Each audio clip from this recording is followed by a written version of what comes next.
নমস্কার বন্ধুরা, মজুমদার গাইডেন্স চ্যানেলে আপনাদের স্বাগত জানাই। আশা করি আপনারা সকলেই ভালো আছেন। সোনিয়া, রাহুল, প্রিয়াঙ্কার প্রাসাদোপম বাংলোর ভাড়া বাবদ প্রতি বছর প্রায় 120 কোটি টাকা কেন মেটাতে হবে রাজকোষ থেকে? এর জবাবদিহি করা উচিত কংগ্রেসের। প্রবীণ স্বাধীনতা সংগ্রামীরা পেনশনের জন্য বিভিন্ন অফিসের দরজায় দরজায় ঘুরে বেড়ালেও তাদের পেনশন মেলে না। কিন্তু রাজনৈতিক দলের নেতাদের বিলাসবহুল জীবনযাপনের জন্য সরকারি কোষাগার থেকে প্রতি বছর হাজার হাজার কোটি টাকা ব্যয় করতে হয়। আর ওই টাকা আসে সাধারণ মানুষের ট্যাক্স থেকে। গান্ধী নেহরু পরিবারের সদস্যরা আজও বিলাসবহুল জীবনযাপন চালিয়ে যাচ্ছে সরকারি কোষাগারের টাকায়। শুধুমাত্র তাদের সরকারি বাংলোর ভাড়া বাবদ ব্যয় করতে হয় প্রতি বছর 100 থেকে 120 কোটি টাকা। আজ না হয় কাল কংগ্রেস এবং গান্ধী পরিবারকে তাদের ব্যক্তিগত ব্যবহার বা ব্যয়ের জন্য সরকারি কোষাগার 100 থেকে 120 কোটি টাকার হিসাব দেশের সাধারণ মানুষের কাছে জবাবদিহি অবশ্যই করতে হবে।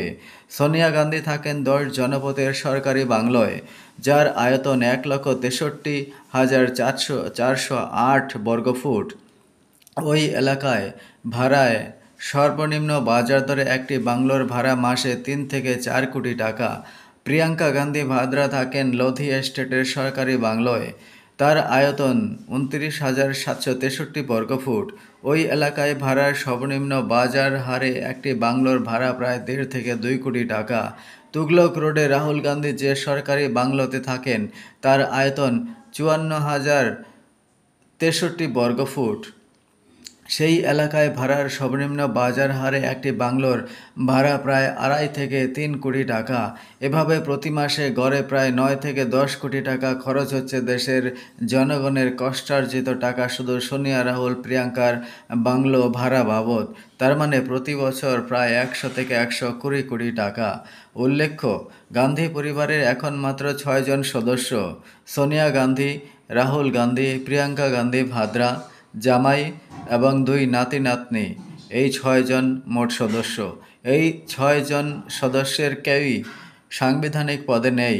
সুতরাং কংগ্রেসের ব্যাখ্যা করা উচিত কেন 6 সদস্যের গান্ধী পরিবার দেশের সবচেয়ে মূল্যবান প্রায় 2.5 লক্ষ বর্গফুট জমিতে 3টি আলাদা বাড়িতে বসবাস করে প্রতি বছর দেশের কোষাগারের প্রায় 100 থেকে 120 কোটি টাকার বোঝা চাপিয়ে দিচ্ছে।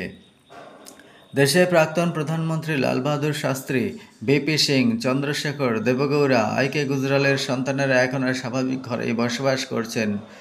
দ্বিতীয়ত, নিরাপত্তার কারণে গান্ধী পরিবারকে উপরের উদাহরণের সাথে তুলনা করা না গেলেও 3টি বাংলোর মধ্যে প্রিয়াঙ্কা গান্ধী যে বাংলোতে থাকেন সেটা 29,763 বর্গফুট জমির উপর নির্মিত। বাংলোটিতে 2টি নাবালক শিশুসহ মোট 6 জন কি থাকতে পারে না? এটি কি সামন্ত এবং রাজকীয় চিন্তাধারার উদাহরণ নয়? ভিডিও যদি ভালো লেগে থাকে তাহলে বন্ধুদের সাথে শেয়ার করুন এবং ভিডিওকে লাইক করুন। যারা এখনও এই চ্যানেলকে সাবস্ক্রাইব করেননি, সাবস্ক্রাইব করুন, কারণ সাবস্ক্রাইব করতে টাকা লাগে না। বাটনে ক্লিক করুন। ক্লিক করার পর একটি বেল আইকন আসবে, সেই বেল আইকনে প্রেস করবেন এবং বাঁদিকে দেখবেন একটি অল লেখা উঠেছে, সেখানে ক্লিক করবেন। তাহলে আমার চ্যানেল থেকে ছাড়া ভিডিওগুলো আপনার কাছে সবার আগে পৌঁছে যাবে। ভিডিও দেখার জন্য আপনাদের অসংখ্য ধন্যবাদ জানাই।